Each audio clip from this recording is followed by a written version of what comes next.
Buenos días, iglesia. El Señor les bendiga. Agradecido al Señor por la nueva oportunidad que me brinda para llevar su palabra ante la iglesia de uno en Cristo, que es parte de su iglesia universal. Y agradecido también con el pastor José Ignacio por su confianza y quien amablemente nos cede el púlpito para que nosotros podamos cumplir con esta tarea. La semana pasada comenzamos a estudiar las cartas de las 7 iglesias del Apocalipsis. Aprendimos lo importante que es volver a nuestro primer amor. En esta ocasión continuamos con la segunda de estas iglesias. Es el mensaje a la iglesia de Esmirna, el cual he titulado Una fe aprobada. El pasaje está en Apocalipsis capítulo 2, desde los versículos 8 al 11. He tomado la versión de la Reina Valera 60 por cuanto me pareció más completa en ciertos puntos. Dice el texto: y escribe al ángel de la iglesia en Esmirna, el primero y el postrero, el que estuvo muerto y vivió, dice esto: yo conozco tus obras y tu tribulación y tu pobreza, pero tú eres rico, y la blasfemia de los que se dicen ser judíos y no lo son, sino sinagoga de Satanás. No temas en nada lo que vas a padecer. He aquí, el diablo echará a alguno de vosotros en la cárcel para que seáis probados. Y tendréis tribulación por 10 días. Sé fiel hasta la muerte, y yo te daré la corona de la vida. El que tiene oído, oiga lo que el Espíritu dice a las iglesias. El que venciere, no sufrirá daño de la segunda muerte. Vamos a hablar un poco del contexto porque es de suma importancia para poder entender la situación de la iglesia y su relación con el mensaje que Jesús le enviaba a través del apóstol Juan. Esmirna era una ciudad grande, hermosa. En cuanto a cultura y aprendizaje tenían un nivel bastante alto. Según el comentarista Barclay, Esmirna reclamaba ser la gloria de Asia. Era rica y de mucho comercio. Estaba ubicada en un valle al final del río Hermo y todo el comercio de ese valle fluía hacia los mercados de esta ciudad, tan grande y rica como la ciudad de Éfeso. Cuando Jesús estaba por comenzar su ministerio en las tierras de Palestina, unos pocos años antes, Esmirna se ganó el privilegio para construir el primer templo con el propósito de adorar al emperador César Tiberio. Luego, esa ciudad se convirtió en líder en el culto romano para rendir adoración al emperador. Ahora, entre los años 81 y 96 de ese primer siglo, el emperador Domiciano fue el primero en demandar adoración bajo el título de Señor a los habitantes del Imperio Romano. Era una especie de una prueba, como una prueba de lealtad pública. Según la historia de la iglesia primitiva, fue bajo el reinado de este emperador que Juan fue desterrado a la isla de Patmos, lugar donde recibió esta visión que quedó plasmada y que nosotros conocemos como el libro de Apocalipsis. Al principio, esta práctica de adoración al emperador comenzó como una demostración espontánea de gratitud a Roma. Pero para esta fecha, para la época de Domiciano, la adoración al César se convirtió en obligación. Una vez al año, el ciudadano romano debía quemar una pizca de incienso en el altar de la divinidad del César. Una vez hecho, se le daba un certificado de garantía que había practicado su obligación religiosa. Lo único que los cristianos debían hacer era quemar una pizca de incienso, decir que César es Señor y recibían su certificado. Después de esto, ellos podían ejercer la adoración a quien quisieran. Cualquiera hoy en día diría que era una simple formalidad, pero eso era precisamente lo que los cristianos no iban a hacer. A ningún hombre le darían el título de Señor. Ese nombre le pertenece solamente a Jesús. Para los creyentes de Esmirna y para todo creyente genuino en el mundo, ese acto no era una simple formalidad. Jesús es el Señor y delante de Él se ha de doblar toda rodilla. Jesús es el Hijo de Dios que vino como hombre a dar su vida en este mundo para dar vida a los hombres que estaban condenados a muerte. Jesús es la vida. El título de Señor no se lo podían dar al César. Ellos estaban claros que le pertenecía y le pertenece solo a Cristo. Jesús es Dios y todo cuanto existe ha sido creado por Él y para Él. Jesús les envía este mensaje por medio del apóstol Juan y todo el contenido del mensaje era la realidad de la iglesia. Y en esta ocasión vamos a hablar de 5 enseñanzas o principios bíblicos que están contenidos en este pasaje. La primera enseñanza es que Jesús es quien garantiza la vida. Jesús le dice a Juan: escribe al ángel de la iglesia en Esmirna, el primero y el postrero, el que estuvo muerto y vivió, dice esto. Según los estudiosos, los eruditos en teología, ellos entienden que el ángel de la iglesia se refiere al pastor o al anciano que está encargado de la iglesia. De ser así, en esta iglesia ese cargo lo ostentaba un hombre llamado Policarpo, el obispo Policarpo de Esmirna. Ya hablaremos más adelante un poquito acerca de él. Aquí Jesús les está recalcando que Él es el primero y el último. Es decir, antes de Él no hay creación y después de Él tampoco. Le dice que estuvo muerto, pero la muerte no lo pudo retener porque Él es la vida y tiene dominio absoluto sobre la vida y la muerte. Si hay algo a lo que la gente le tiene miedo es a la muerte. Dice el refrán popular que en este mundo todo tiene remedio menos la muerte. Los creyentes sabemos que esto no es verdad, porque nuestro Señor tiene dominio sobre la muerte, pero los incrédulos no entienden eso. Muchas investigaciones científicas se centran en alargar el tiempo de vida de las personas. Andan en busca de soluciones por medios de ingeniería genética para buscar la manera de reemplazar el cuerpo deteriorado por uno nuevo, trasladando lo que ellos denominan la mente o el raciocinio, lo que nosotros entendemos que es el alma. Parece ciencia ficción, pero ellos están tratando eso, de trasladar esa mente y ese carácter, la personalidad a un cuerpo nuevo, haciendo sus experimentos. Otros están tratando de generar nuevos órganos por medio de células madres y otros por ese mismo medio tratando de restaurar las partes dañadas. Todos están enfocados en evitar la muerte. Para los creyentes de Esmirna no era diferente. De hecho, era hasta peor que para nosotros hoy en día. Ellos estaban amenazados y obligados a rendir culto al César. Sabían que no debían hacerlo, pero el resultado de negarse era morir.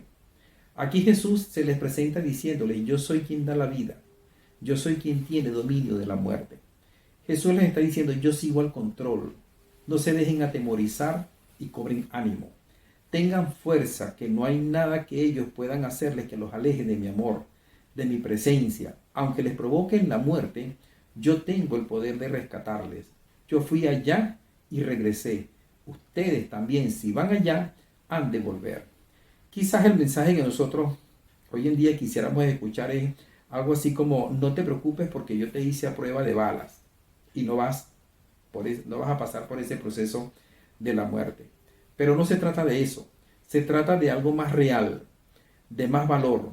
Se trata de nunca vas a morir. Tu vida no termina en la muerte física. Aquí me tienes de evidencia. Con esta enseñanza aprendemos que los creyentes no han de temer a las dificultades que se les presenten o estén sufriendo.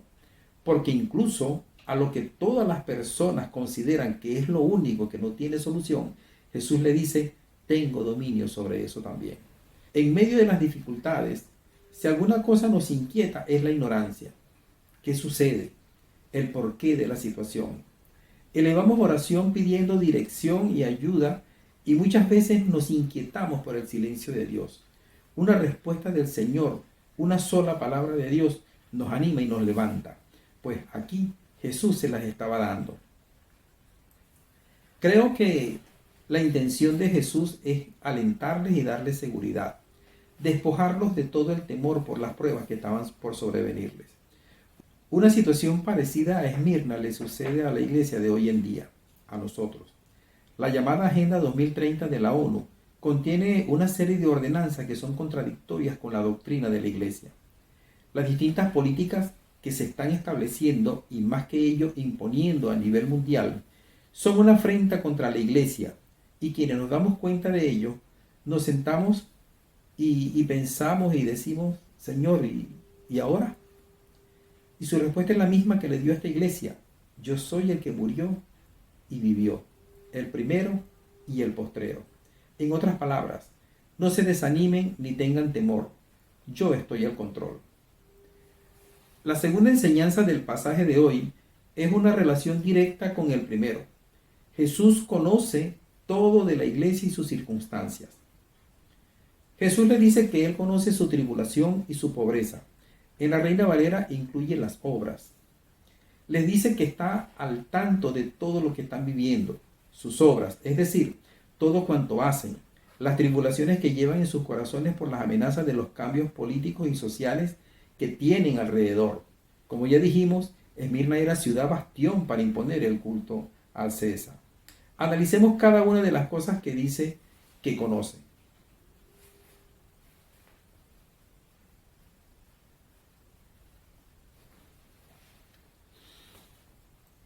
Sus obras.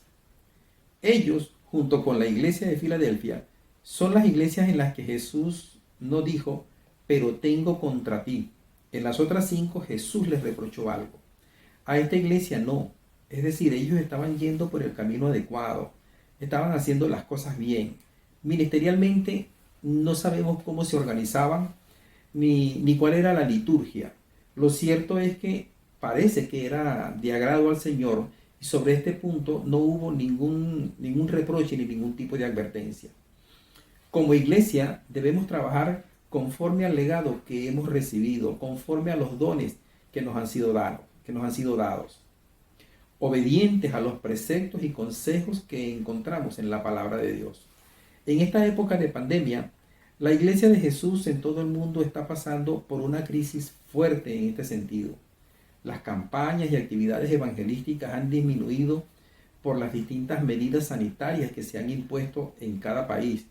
Pero lo peor quizás es que muchos creyentes han dejado de congregarse por miedo al contagio y por diversas situaciones económicas y sociopolíticas.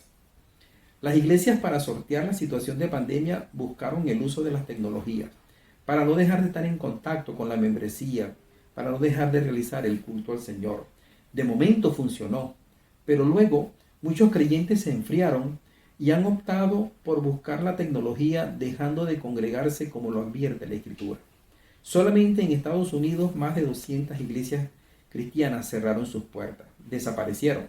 Hasta ahora más de 1000 pastores se quedaron sin sus puestos de trabajo y han tenido que buscar empleos en fábricas, en empresas, etc.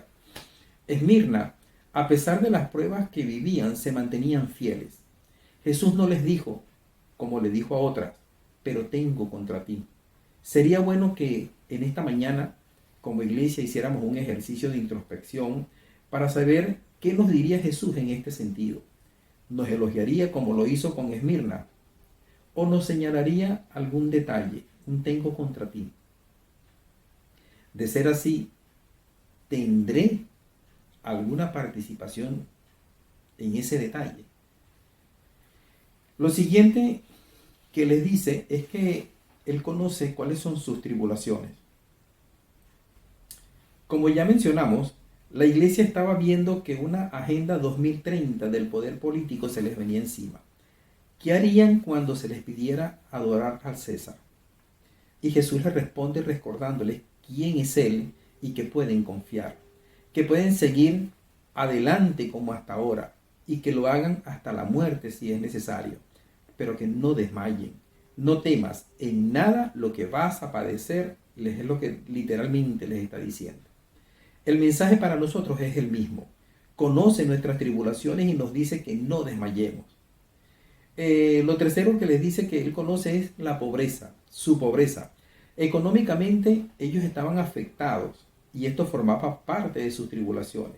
Por el hecho de ser cristiano y no participar en el por ahora acto voluntario de quemar incienso para venerar al César, eran rechazados por muchos y eran echados de los trabajos.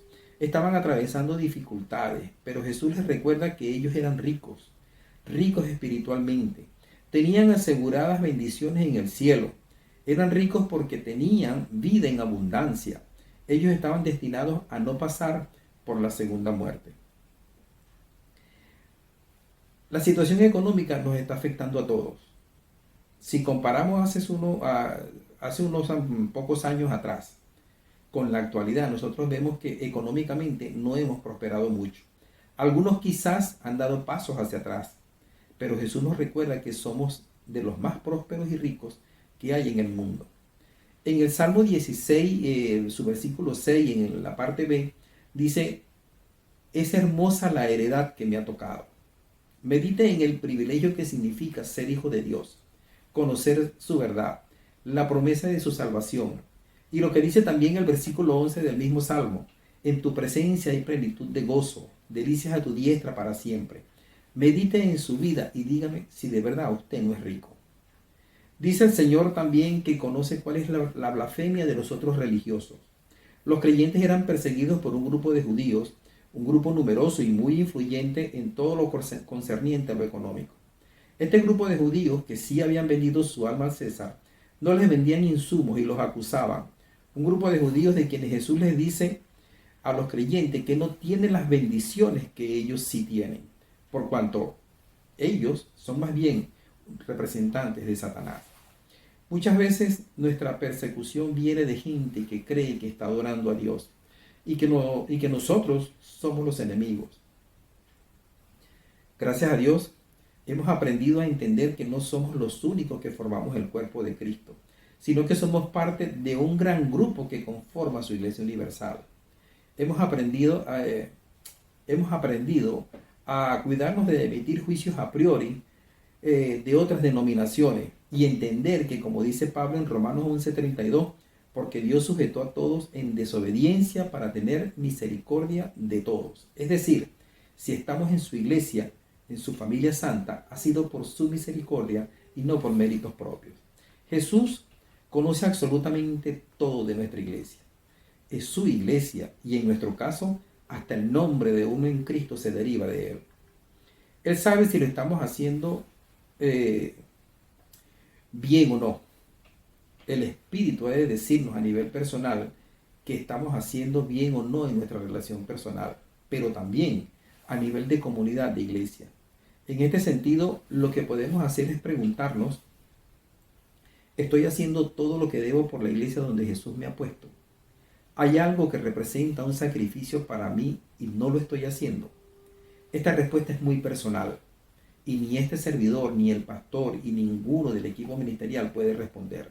Solo lo puede saber cada uno en la intimidad con Dios, donde nadie lo ve. Al igual que Esmirna, toda angustia, toda pobreza que creamos tener como iglesia debe ser removida en nuestra mente, de nuestro corazón.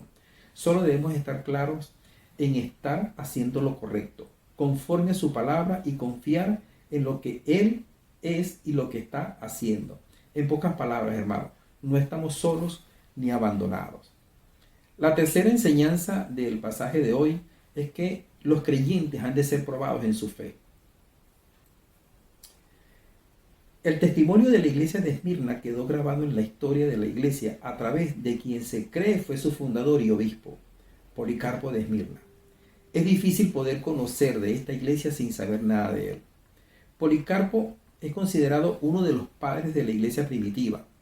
Fue discípulo del apóstol Juan y un hombre entregado al servicio del Señor.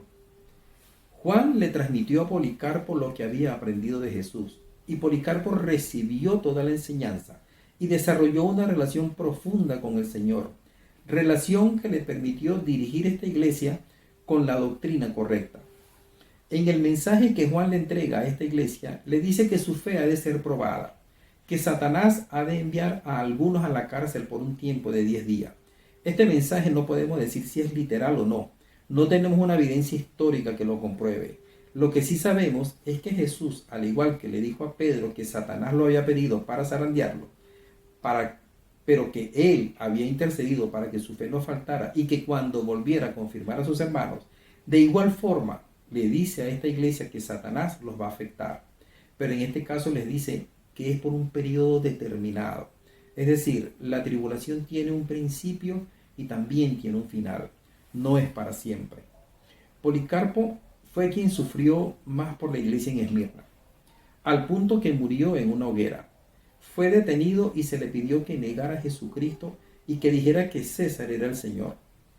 Policarpo, después de un corto silencio, respondió que durante 86 años había servido a Jesús y éste nunca le había fallado. ¿Cómo iba él a fallarle ahora a su Señor? Y él fue condenado a la hoguera. La fe de los creyentes, hermanos, es probada. No porque Dios necesite saberlo, sino que cada uno de nosotros necesita estar consciente de ella. Por otro lado, las dificultades son las que fortalecen nuestra fe. Vamos adquiriendo experiencia con Dios y nuestra fe va aumentando. El mismo patrón que sucedió con Abraham. Dios fue alimentando su fe y lo mismo está haciendo con cada uno de nosotros. Hermanos, el pueblo de Jesús en un futuro no muy lejano será sometido a circunstancias parecidas a la iglesia de Esmirna. Y estas circunstancias difíciles que afrontamos son un alimento para fortalecernos. Jesús les dice en este pasaje, no temas en nada lo que vas a padecer, y ese mensaje de manera literal es también para cada uno de nosotros. No tengamos ningún miedo de las pruebas que se nos presenten, porque Él es quien tiene el control de todo. Recuerdo la enseñanza de la campaña aniversaria del 2016 con Eduardo Mercon, allá en la Alianza, que fue precisamente basada en el Apocalipsis, y aprendimos que lejos de ser un libro de espantar y dar miedo, era un libro donde se exalta el control y el poder que sale del trono de Dios. No es el diablo ni sus emisarios quienes determinan, es Jesús quien establece qué y hasta cuándo. Es Jesús a quien nosotros adoramos y servimos, a quien llamamos Señor. La cuarta enseñanza es que Jesús demanda fidelidad en las pruebas. Jesús nos dice que debemos permanecer fieles. Él nos está demandando fortaleza en las pruebas. Él sabe lo que está haciendo. Lo sabía cuando le dijo a Pedro, y tú cuando vuelvas, confirma a tus hermanos. Sabía que fallaría, pero que no era el fin. Fidelidad, hermano. Recordar quién es Jesús, en quién hemos creído y que es poderoso para guardar nuestro depósito, como lo dijo el apóstol Pablo. Recordar lo que Él ha hecho por cada uno de nosotros, no solo en la cruz hace casi 2000 años, sino lo que vemos en nuestra carne y nuestros huesos, lo que vemos en nuestra familia día a día, la respuesta de nuestras oraciones, así como se le presentó a Juan y le envió este mensaje a Esmirna: yo soy el primero y el postrero, el que estuvo muerto y vivió. Lo mismo nos dice a nosotros en cada respuesta a nuestras oraciones. Cuando vemos la historia de Esmirna, nosotros vemos la supremacía de Jesús. Cada una de estas cosas son elementos para convencernos de que es real y que nuestra fe debe permanecer por encima de cada situación que se nos presente, recordando también que esa situación es por un periodo determinado, que no será para siempre, aunque no parezca así en el momento en que la estamos viviendo. Pero debemos recordar que existe un después de la prueba, y es Jesús quien lo garantiza. La quinta y última enseñanza del pasaje es que la fe aprobada tiene garantía de vida eterna. Es una promesa. Jesús promete que a quien salga aprobado de las pruebas de esta vida tiene un lugar a su lado en la eternidad. En el pasaje les dice que el que salga vencedor no sufrirá daño de la segunda muerte. Fíjense en algo.